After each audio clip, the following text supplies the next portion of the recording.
So without further ado, again, welcome. What drew you to Buffalo, and why do you believe so strongly in what you are doing here? It's a loaded question, but I'm going to do my best to answer it, all right? I believe in divine intervention. Things happen for a reason. It's up to you to figure out what the reason is. And I believe it happened really by accident, but accidents really don't happen. It's just kind of a message. And I kind of looked at something that I felt that had a lot of opportunity. Paul, my partner, Milstein, who's sitting here, knows he's been with me for 35 years. We've been partners together. I like to take something that once was and put it back together again. And obviously I saw a lot of that in Buffalo. What once was a vibrant, active, industrial, booming city was abandoned. And so when I look at something like that, I say I could make a difference. That started small, I would say, and as I got entrenched in the community, I felt as if I could make a real difference here. And this community deserves a real difference. Someone that's going to put it all right there on the line, not talk about it, get it done. This community, this city was promised, promised, promised, and promised, and promised, and promised, and yet for whatever reason, nothing seems to happen. So I think I gave it a kick in the tuchus and woke it up a little translation? bit. So that's really it. And then one thing leads to another.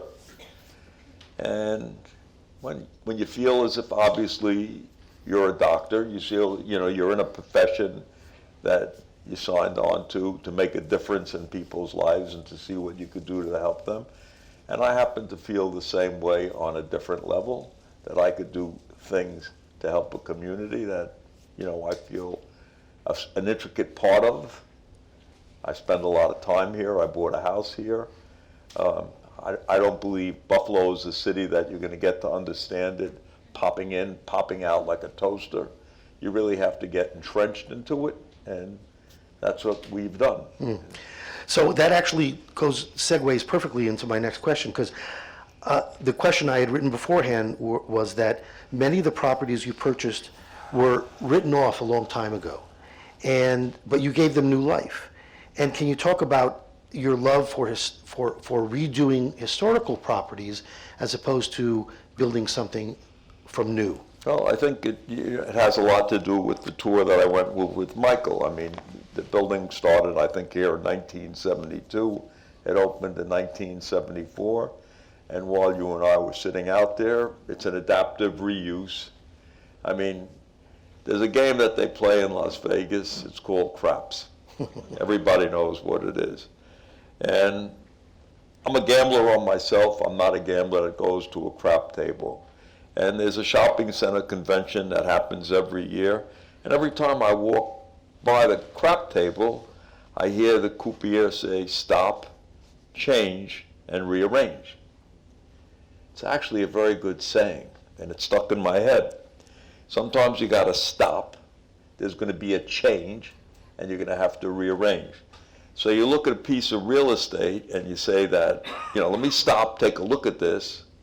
Let me see what I could do to make a change, because obviously it failed because someone didn't go with the change. And now you have to rearrange it. So that's really been my philosophy, and I think that you're in the style business, things get tired.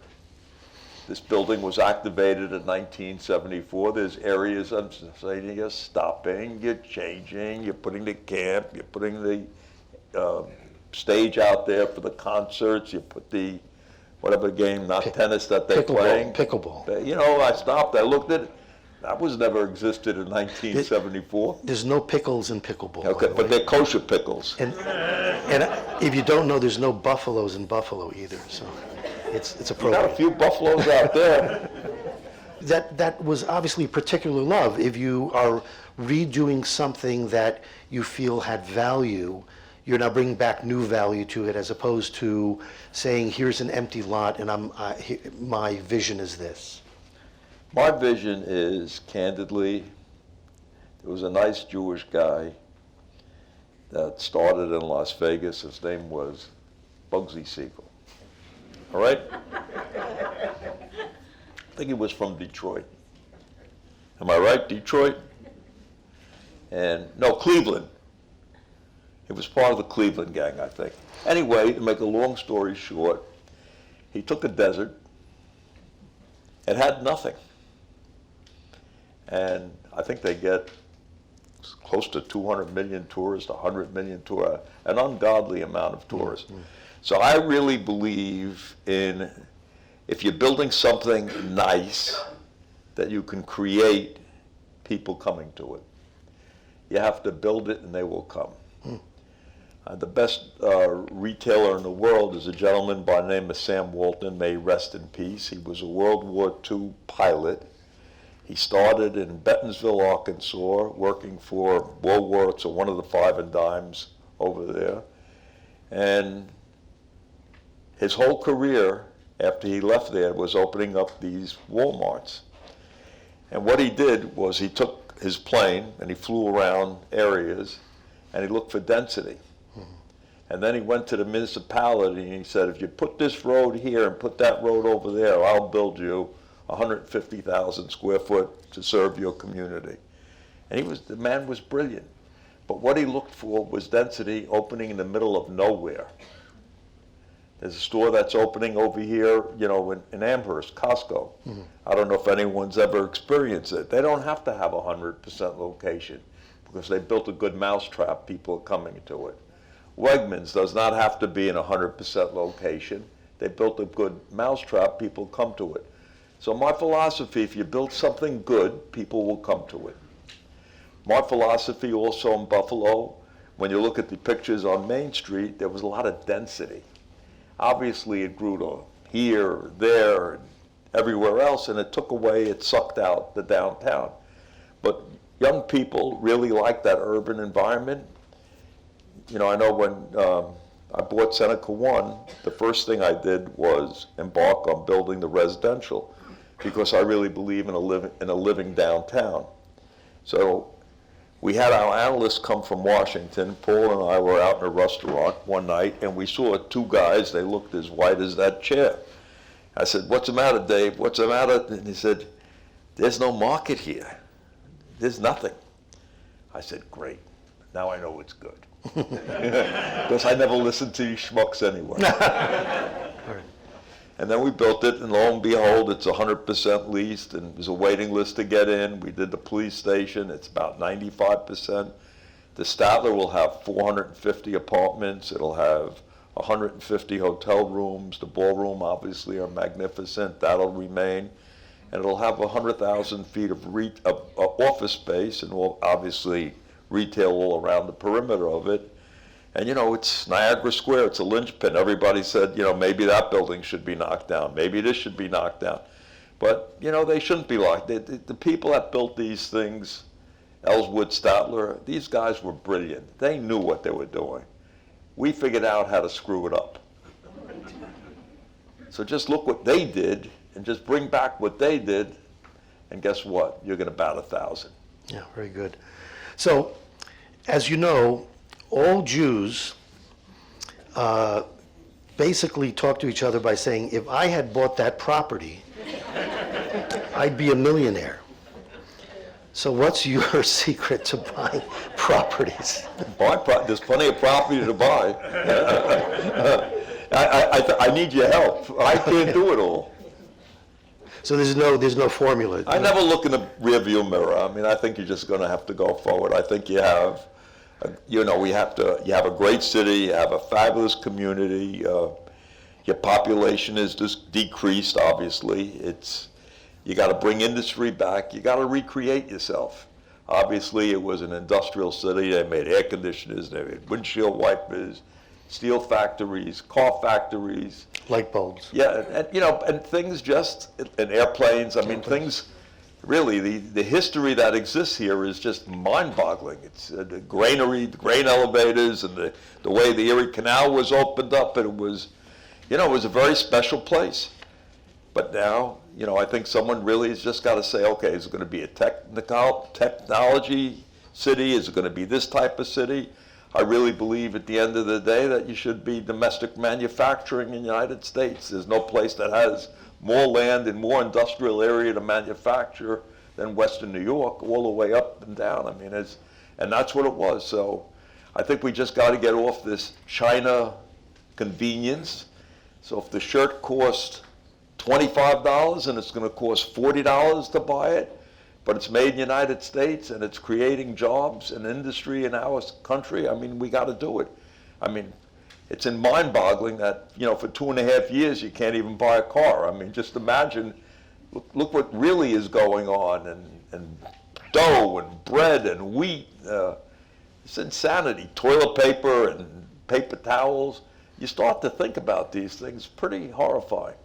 I think, that if, Kathy becomes governor or next governor, I mean, they really got to take a look, or the next president, of what we're going to do domestic manufacturing in Western New York. I think you got a huge opportunity to make this area the greatest city in the world. I mean, I think you just have everything going for it. You got a great workforce, you got a great community, and you got people that really, I can't begin to tell you that everyone, because obviously they put your name on this thing, every developer, okay, what's Douglas Jemal doing, or Douglas Development, and this Buffalo thing pops up, and they all said when I first got here, what are you doing in Buffalo?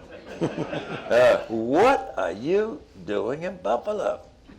And I have 2 sons that are in the business, and they go to all these things, because Paul and I do the creative stuff in Buffalo, and all they ask him, well, your dad's got a lot going on in Buffalo. Now they're getting it, so now they're paying attention. And I know that Brendan Mahaffey told me that there was an RFP for something an NFTA has on Main Street next to the Meadow campus. They couldn't draw flies before. Now they got 10 or 15 proposals for that project. So people are paying attention. It's like these geese. You see 2 of them, then there's 4 of them, then there's 8 of them. Yeah. That's a good point. I think we've definitely passed the tipping point in Buffalo.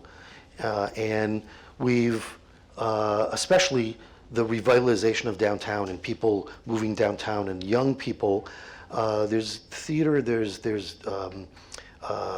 music, there's restaurants, there's all these other things that people want to be close to. So it's the reversal of the, people moving out to the suburbs more and more. So speaking of that, so I want to get back to Seneca One. So take us through how you thought about developing that, mixed use, how you think about, having the annexes and the plaza and some apartments, et cetera, et cetera. How does that get decided or thought about? Irwin, that's a great question. And by the seat of the pants. There is no plan. Candidly, if I look at something, that looks right, no, let's move this over here. Let's do that over here. I look at, live it, because again, I started in the retail business. In Yiddish, we call it the schmata business. All right? So that's rags. Right, that's right. So you dress your window, you put up your signs, you run a sale, get people in, and you sell them. That's business. So I look at everything as if it's a business. First, it's got to look good. It's your front door, it's your entrance. And I look at different things on how I'm going to display them to get them to look good and feel good for the ultimate consumer at the end of the day. We're all in the service business. Mm-hmm. Whether it's a Jewish community center over here, it's a service business. Whether it's the medical profession, it's a service business. We're all in. Whether it's a restaurant business, it's a service business. The real estate business is a service business. People have to feel comfortable going in. has to be clean, the environment has to be nice, everything's got to be kept up, and they got to feel comfortable there. And this generation wants something more than parking their car, pressing an elevator, going to your office, going home, and driving out to the suburbs. And it's urban revitalization. It's not going on in Buffalo.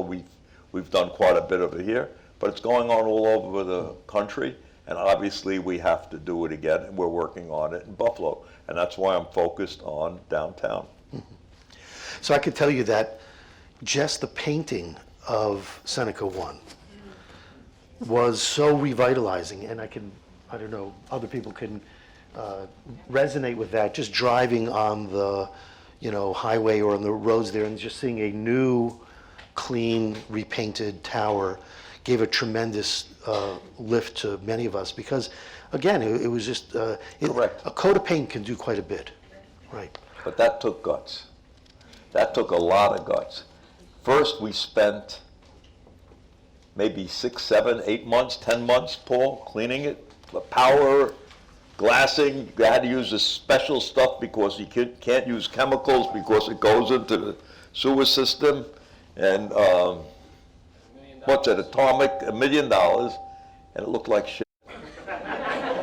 We couldn't clean it. It didn't work. We failed. It was terrible.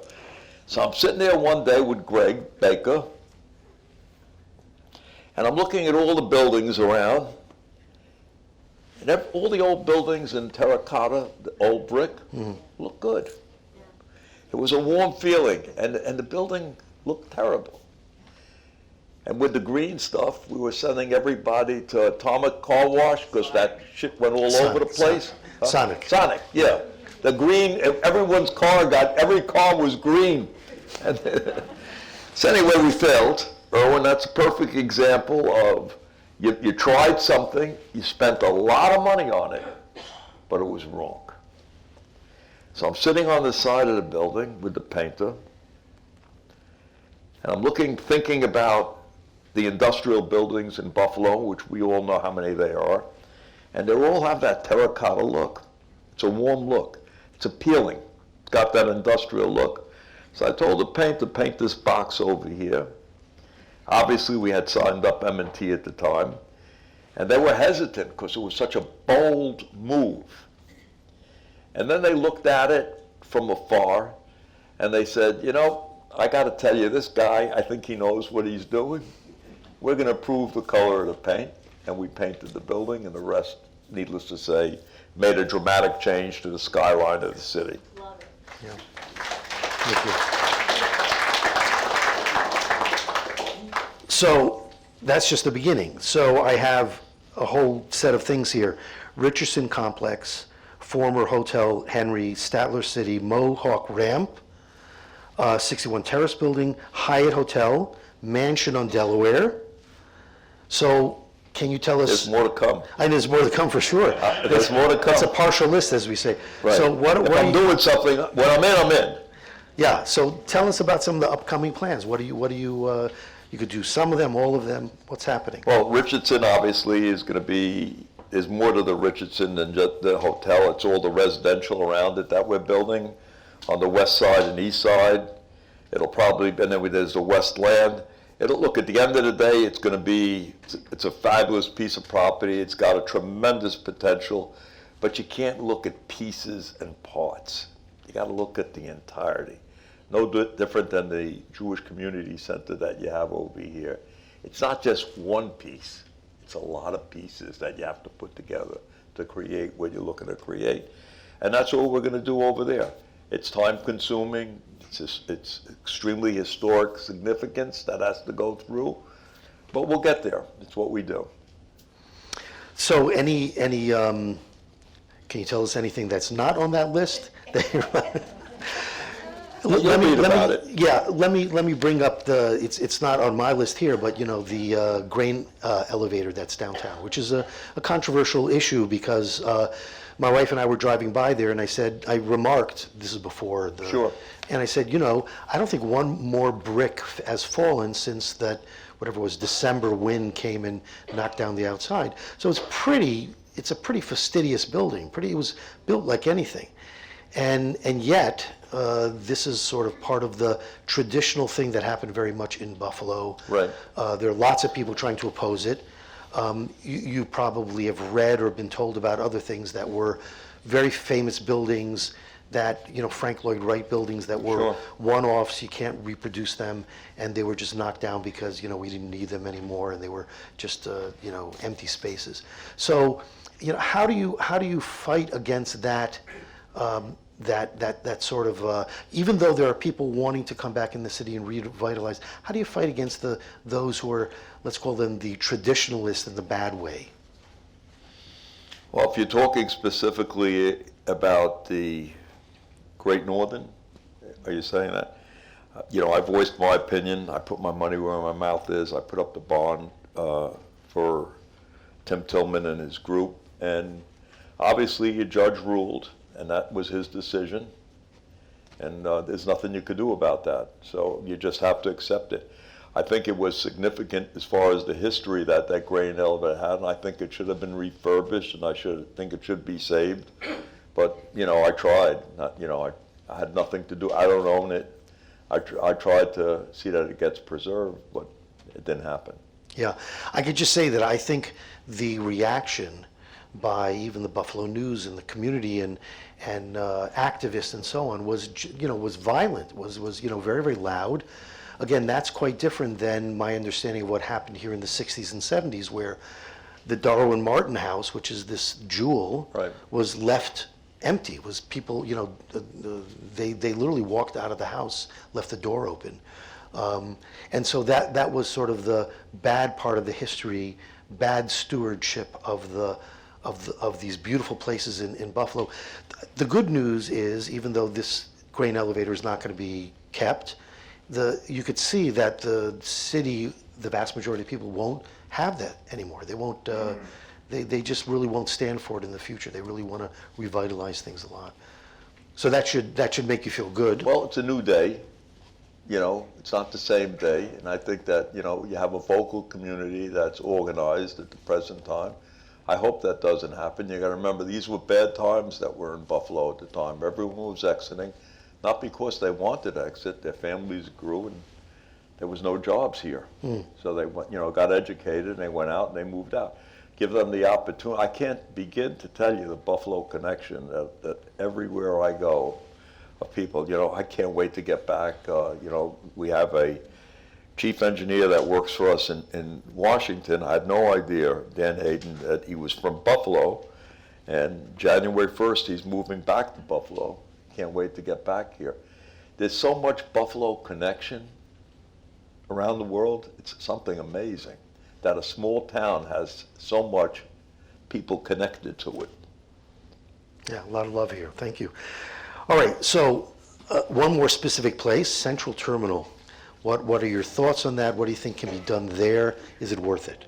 I think Central Terminal is a Mona Lisa as far as historic preservation, but I'm not going to put my hat in the ring on it because I want to make sure that whatever I do it right, and I think there's too many things to it. Too many this, too many that. You got to do this, you got to do that, you got to do that. I like to fly my plane by myself and control my destiny. So I think plans, I think you're going to see just another pretty picture and a lot of different plans and a lot of different stories. But are they going to shit or get off the pot? I don't know. I'm not going to be, I wouldn't, unless I could do it, like Frank Sinatra said, my way. Yeah. Have a good day. Okay. All right, thank you. All right, so what's been your favorite project? We've been talking about Buffalo, but we can now expand to all your different projects. What's been your favorite project to date? It's another good question, Irwin, and the answer is from the smallest to the biggest, they'll all get treated the same. So there is no favorite. It's like having your hands. Which is your favorite finger? This, I think they're all important. I thought you were going to say your children. That's usually what, right? Well, the children for sure. Yes, that's for sure. So a couple more questions. How much time do we have? Can I see? I'm not charging you overtime. Yeah, it's okay. But I work by the hour. That's the problem. I can't. How much time? 20 minutes. Oh, we have a lot of time. Okay. Well, we'll have a lot of time for questions. So I should have sort of put this question a little bit earlier. So I wrote it this way. When I first came to Buffalo, I came in 2003 from New York City. I'm from Connecticut originally, but all my relatives were in Brooklyn, so I know Brooklyn very, very well. And my two oldest daughters are in Brooklyn. So when I came here in 2003, I became aware of what people are calling the Buffalo complex. So they believed people would say, oh, that project will never get done. We can't do that here. I'll believe it when I see it. You sort of alluded to that a little bit earlier. And have you experienced that here? Have you had to battle that at all? And if you have, what's your formula to win over that sort of thing? First of all, you just have to do it. Second of all, I did battle that. And sometimes you could be your worst enemy by negativity, by thinking negative, or you can think positive. You could say it's a nice day, you could say it's a bad day, my back hurts, my neck hurts, my this hurts, my that hurts. Or you could say, something, it's a beautiful day.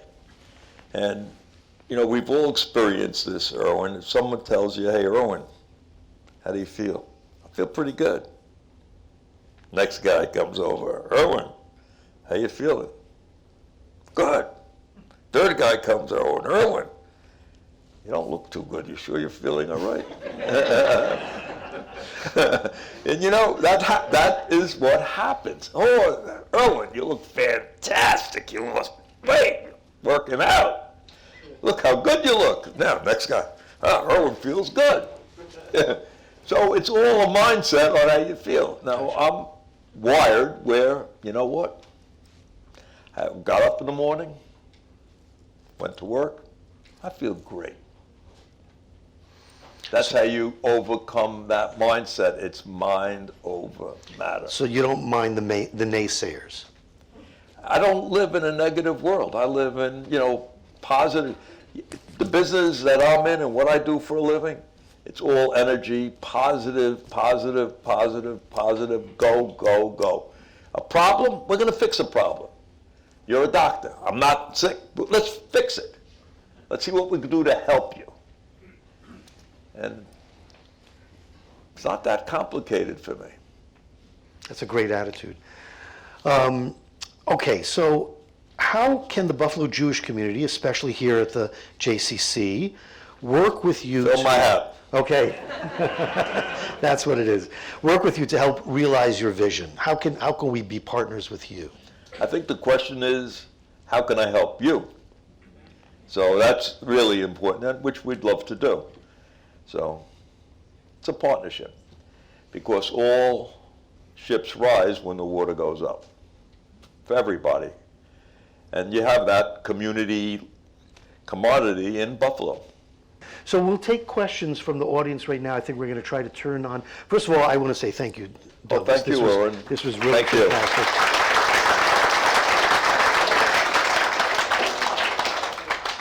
And I love your positive attitude, and I think everyone here does also. So we have some questions. So can we turn the lights on in the audience a little bit? These lights are bright. Last time I saw these bright lights, I was in the police precinct. That's We an old bought that joke. building too, and That's we an- saved the lineup. I know, that's a great building. Okay, so Alex, don't ask your question. He'll come to you, and he'll give you the microphone, ask the question. And then after that person asks the question, if you still have a question, please raise your hand. Alex will come to you again. And please identify yourself, at least first name. How you doing? My name's John. There you go. How you doing? My name's John. Thank you for everything you're doing for Buffalo. It's amazing. And just wanted you to know I'm from Brooklyn originally. And I thought, until I went to college, I thought everybody was from Brooklyn. So my question for you is, you're talking a lot about downtown Buffalo, but I believe you have your hand in the Boulevard Mall up here. Are there plans to get started, to do things, or is it still just very early stages of everything? Well, there's been an article in Amherst about Brian Culpo. Yeah, a redevelopment plan to do something on the eminent domain, and possibly so we can get it done. The problem at Boulevard Mall is there's lease restrictions and parking. With the mall is dead. The word mall is a dead thing, and it does need to be repositioned.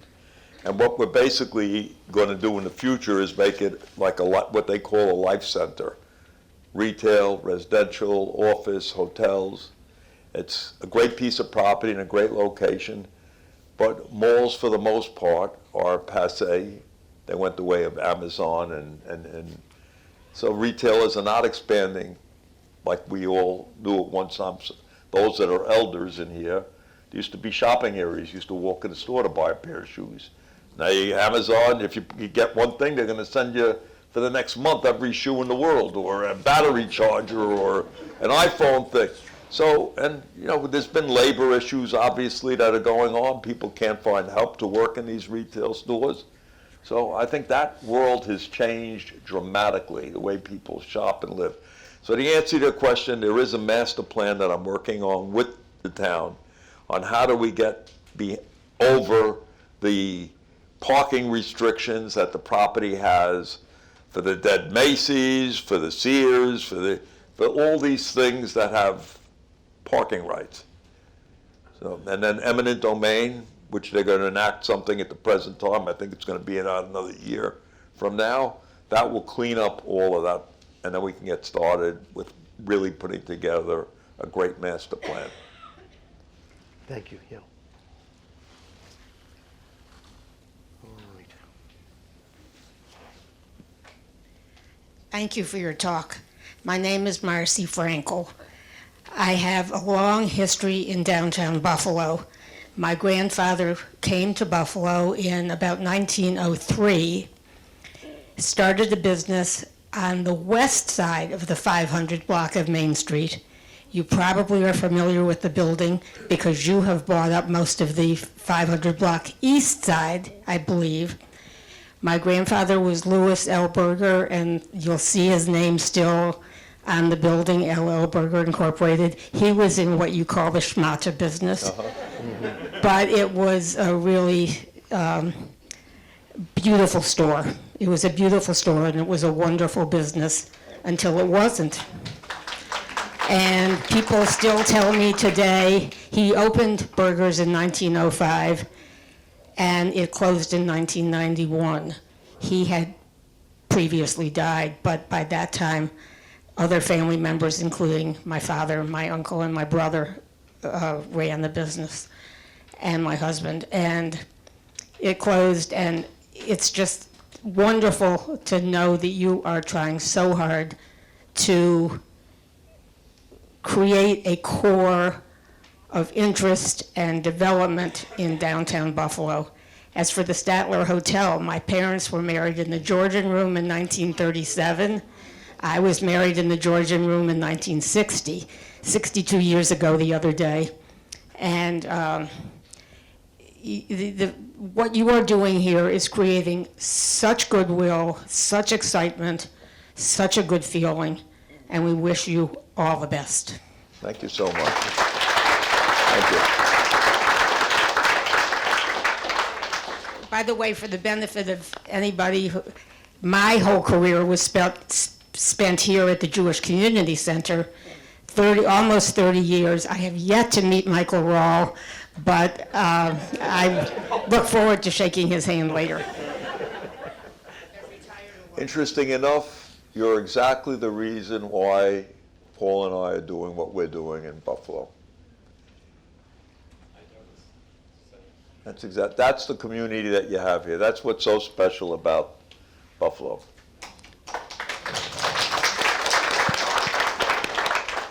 Douglas, thank you very much. My name is John. I'm in the back here. fascinated by all the redevelopment and all the older buildings, but what I'm really fascinated about is, I'll call it the building in the donut of the highway. And I'm really fascinated as to why that was a project that you're thinking about and why you picked that particular place. It was a hole in the donut. And it needed to be filled in. And again, basically what I'm doing is creating downtown synergy to make it a living, working, playing downtown, and that's what it needs. And it happened to have been a piece of property that was right. Everything starts to, Seneca 1 is like an atomic bomb. It's a nuclear reactor. So everything works out of that building now. Get one thing right, then go to the next thing, go to the next thing, and then you're starting to put the synergy that existed on Main Street back together again. The big catastrophe, candidly, at the end of the day, was what they did on Main Street and closing it off with it. That was what killed the street. And, but that was, I don't know who's the genius that originally planned that, but We'll find him. hopefully it's no one in this room. I don't want to make any enemies. Douglas, my name is Andy Feldman. I live downtown, so I've got the privilege of looking at the Seneca 1 building that you redid, and it is marvelous what you did there. What I reflect on, and I think that's one of the things that you've done which is so good for this community, I was always down on this community. And 10 years ago, when people would ask me, what about this project, what about this project, I'd heard about these projects for years, and I never thought anything was going to happen here. I thought at some point in time, nothing's going to happen here. So you have brought that vitality here with a vision which is amazing. Now, the question I have, you should live to be 125, okay? But if that's not the case, your legacy will continue. We can be comfortable that your children like what you're doing and that the projects that you have undertaken will continue, because a lot of people have come in here saying they're going to do this and doing that. Now, you're doing it. There's no question about that. I think everybody in this room feels that. But the hope is that this will just continue going forward when you're not 125. So that's my question. Andy, I'll give you everything I have. I met you outside when we were walking in together. But every great creator, I would say, at the end of the trail likes to leave something special. And may I live to be 120? Absolutely, I'd love that. But that's not the reality unless Irwin, the doctor, could you cut me a deal? I'll pay you double. For you, 119. And that's, Andy, that's why I'm working at such a rapid pace, because you're not going to find two people like Paul and I that can do what we do. And as far as the company goes, I broke every rule and every regulation in our corporate company. So my two boys say anytime that's Douglas's buffalo. Let it go, let it go, let it go, let it go, let it go, and do it, and shut the F up. So Andy, I tend to continue doing what I'm doing, and it's actually a pleasure coming here every day. I bought a house here, so I'm really committed. But we're going through strange times right now, something called a recession. Banks are clamming down. It's going to be a thunderstorm, but we'll get through it. I've been through a couple of them before. Life goes on. I hope I answered the question. My name is Jean, and I want to thank you for the care that you've given to all the properties you've taken care of.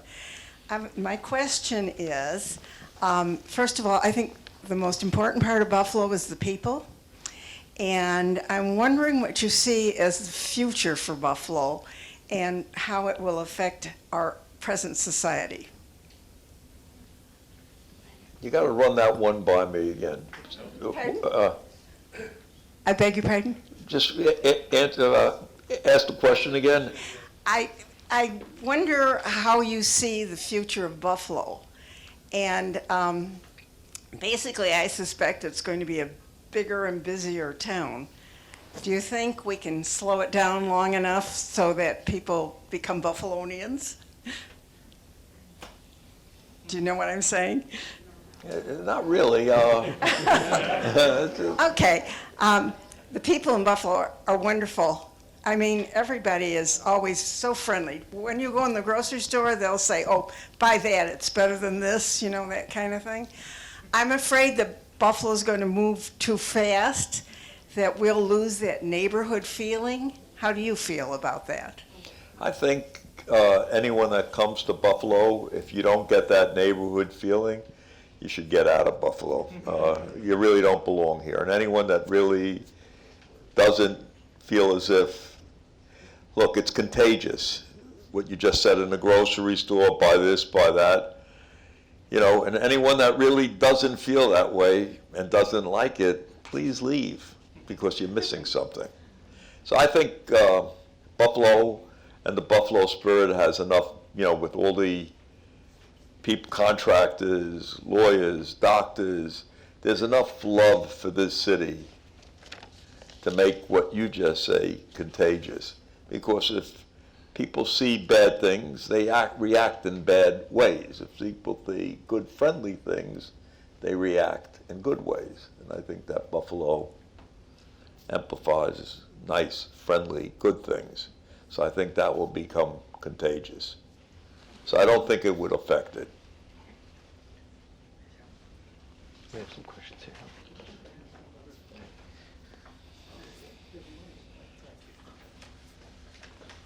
Hi, Douglas. Is this working? I'm Irv Levy. I'm the Executive Director for the Foundation for Jewish Philanthropies. I've been in that role for 4 years, and I'm excited about what's happening in our Jewish community. But just like Buffalo, the Jewish community needs revitalization. I've seen what Sixth and I did in Washington. I understand that you had a role in that, although I'm not sure what your role is. Do you have thoughts on Sixth and I, and do you have thoughts on revitalization of the Buffalo Jewish community? Well, I think that that's something that the community has to work on. On Sixth and I, it was originally a synagogue of about 1,300 seats. An Orthodox synagogue, was very large. And I had a store downtown on 7th and F, Bargaintown, D.C., right across the street from the Heck Company. And it was a general merchandise store. And at that time I lived in Silver Spring, Maryland, so I always would pass 6th Street and the 6th and I Street Synagogue. And I saw this, I guess that, not the Venetian glass, Stained glass. what's it called? The Star Yeah. David in the front, yeah. It had the yeah. Star of David on it. Yeah. And I would pass it, and I'd say, one day, I want to see a synagogue back there again. And I'd drive out, and there was nothing there. It was an abandoned area. And a church, the 6th and I Street Synagogue sold it to a Baptist church. The Baptist church, after I was there for 30 years, or 25 years, it was a long time, their congregants moved to Prince George's County, Maryland, and they put the synagogue up for sale. And I went in there with the broker, and there was another person competing that wanted to turn it into a nightclub. And it's a magnificent synagogue. They wanted to turn it into a nightclub. And I said, I can't let that happen. So I made a deal with them. I gave them a $500,000 deposit. And Abe Poland, may he rest in peace, at the time he had the Capitol Center. He called me up and he said, Doug, I heard you put the 6th and I Street Synagogue under contract. I said, yes, Abe. And he said, I was bar mitzvahed in that synagogue. I want to be part of bringing it back. And Abe walked across the street from Verizon, came to the office, and then he called Sheldon Zuckerman, another person, and between the three of us, I had my carpenters come. We got wedding pictures of people when they got married there in the 30s and 40s, and we put where the Torah was and all that. We put that all back together again, and that was it. That's how it started. And It's a great place. I've been there for both services and it was a Jewish cooking class, and it's a community center now. It's absolutely It's a fantastic. community center. Yeah. So we have, I'm going to give one little advertisement. In Buffalo, downtown, on Elmwood Avenue, there's a 100-year-old synagogue called Congregation of Beth Abraham, a great example of that. It was about to close and fall apart, and people were talking about selling it.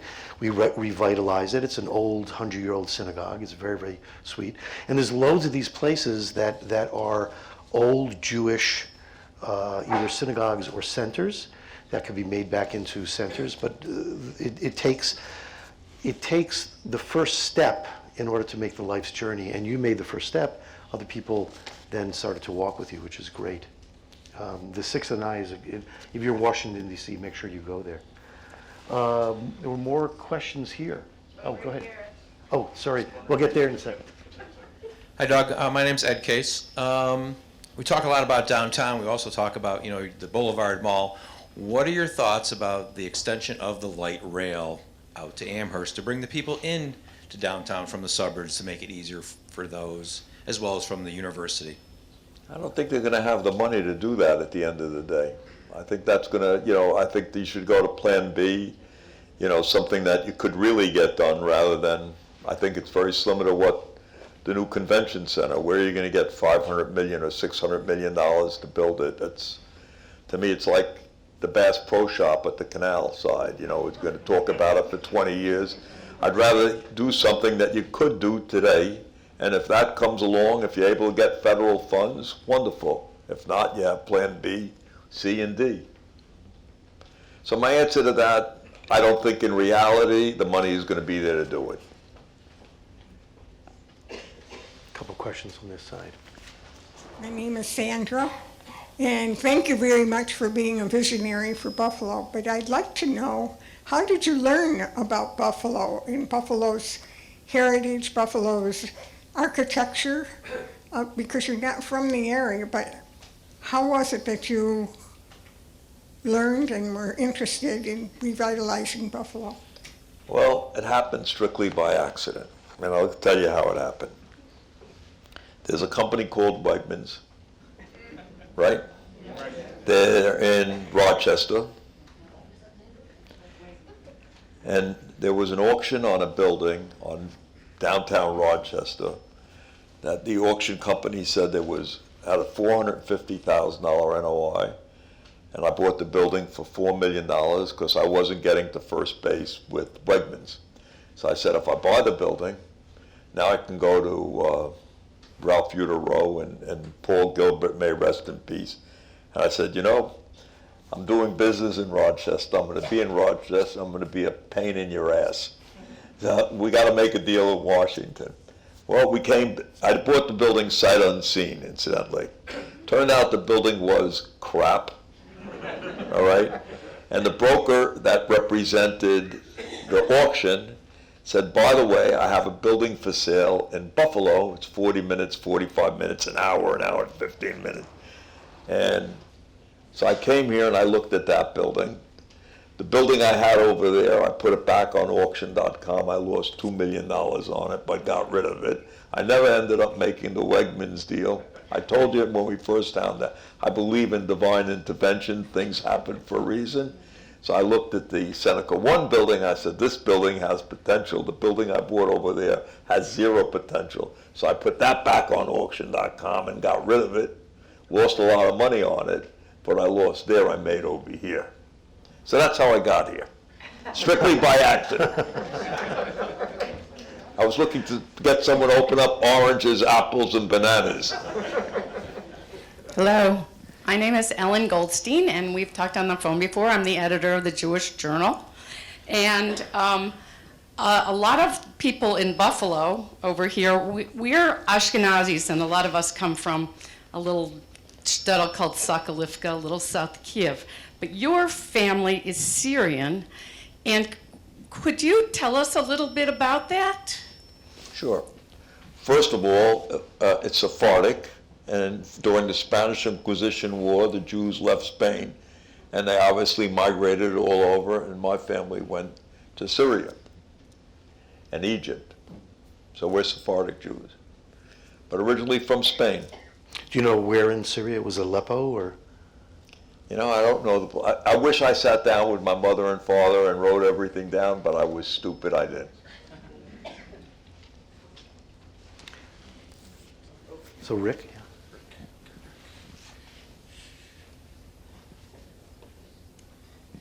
Hi, Douglas. My name is Rick Steinberg. Question for you. How has the pandemic, let's say past, present, future, impacted, or has it impacted any of your business decisions? Well, I think it affected everybody's business decision. I mean, the world was shut down for 2 years, needless to say. But again, you're going to have to march through it, and eventually you're going through hell, you're going to keep on going, eventually you're going to get through it. And how has it impacted my business decisions? I'd say, look, we all know that you have 40, 45, 50% of the people coming back into buildings today. It's going to take a little time to get readjusted again. Everyone got lazy, I would say. Everyone feels convenient, you know.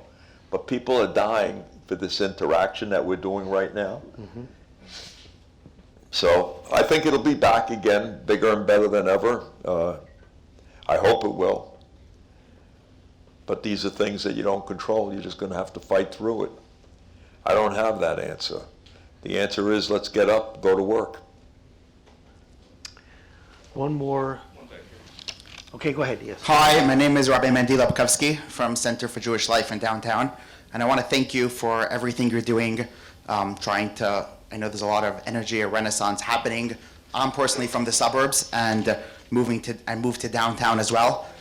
I wanted to ask you a Yiddish question. What's your favorite type of gefilte fish? I don't eat gefilte fish. He's Sephardic. That's a trick question. Moroccan fish question.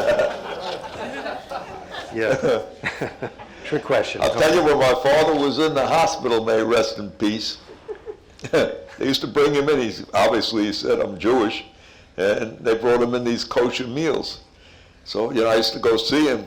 After the third day, he said, Douglas, I'm changing my religion. He couldn't eat it. Of course. Of course. Nothing better than kosher hospital food, yeah. Oh, my God. Yeah.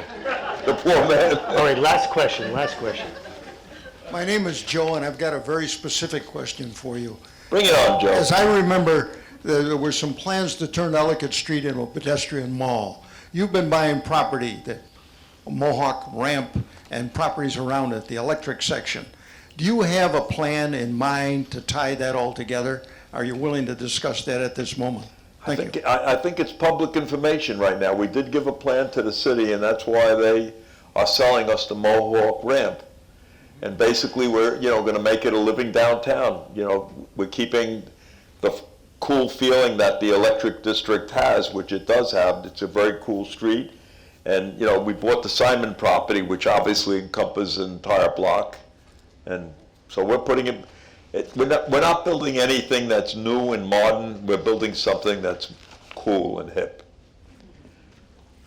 But there is plans online for what that's going to look like. So I want to be the first to say thank you so much for coming here and having this wonderful talk with all of us. I know we appreciate you, and some applause for Douglas.